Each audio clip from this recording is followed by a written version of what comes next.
दोस्तों, जब भी कोई व्यक्ति हमारे साथ दुर्व्यवहार करता है, गलत व्यवहार करता है, तो स्वतः ही हमारे मन में उसके प्रति विरोध की भावना, रिवेंज की या बदले की भावना आना स्वाभाविक है। लेकिन अगर हम शास्त्र सम्मत नीतियों को ध्यान में रखें तो अगर हम उस वक्त अपने दुश्मन को क्षमा कर देते हैं तो उसी समय से प्रकृति उससे बदला लेने के लिए हमारी तरफ से कार्य करना शुरू कर देती है। ईश्वरीय शक्तियाँ, दैवीय न्याय उस समय सक्रिय हो जाता है और दुश्मन को स्वतः ही नष्ट करने की प्रक्रिया शुरू कर देता है। ऐसा समय कब आता है कि दुश्मन स्वतः ही नष्ट हो जाए? तो जान लीजिए ऐसा समय कब आएगा।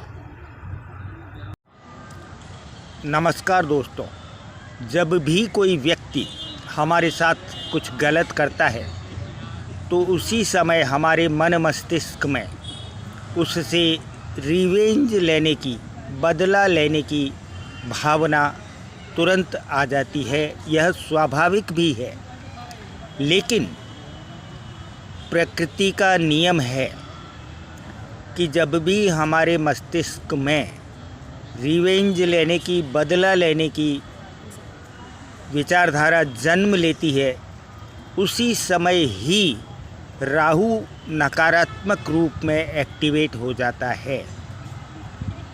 हमारे शास्त्रों में वर्णित है कि जब भी हम किसी के बुरे बर्ताव को सहन कर लेते हैं और उस समय प्रतिक्रिया व्यक्त न करके उसे क्षमा कर देते हैं तो प्रकृति स्वयं उससे बदला लेती है और आने वाले समय में हमारी कुंडली में जब भी राहु बृहस्पति के साथ गोचर में आएगा या दृष्टि डालेगा तो ठीक उसी समय हमारे दुश्मन स्वतः ही नष्ट हो जाएंगे।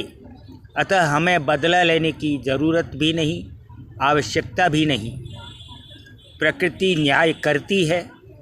कब करती है? जब बृहस्पति और केतु का संयोग होता है और इसके साथ ही जब हम अपने दुश्मन को यानी गलत बर्ताव करने वाले को क्षमा कर देते हैं, तब स्वतः ही ऐसी स्थिति में बृहस्पति और केतु जब भी संयोग में आएंगे गोचर में, दृष्टि संबंधों में या युति के संबंध में, हमारा दुश्मन 100% उसी समय स्वतः ही नष्ट हो जाएगा। यह बात आप आजमा सकते हैं। धन्यवाद।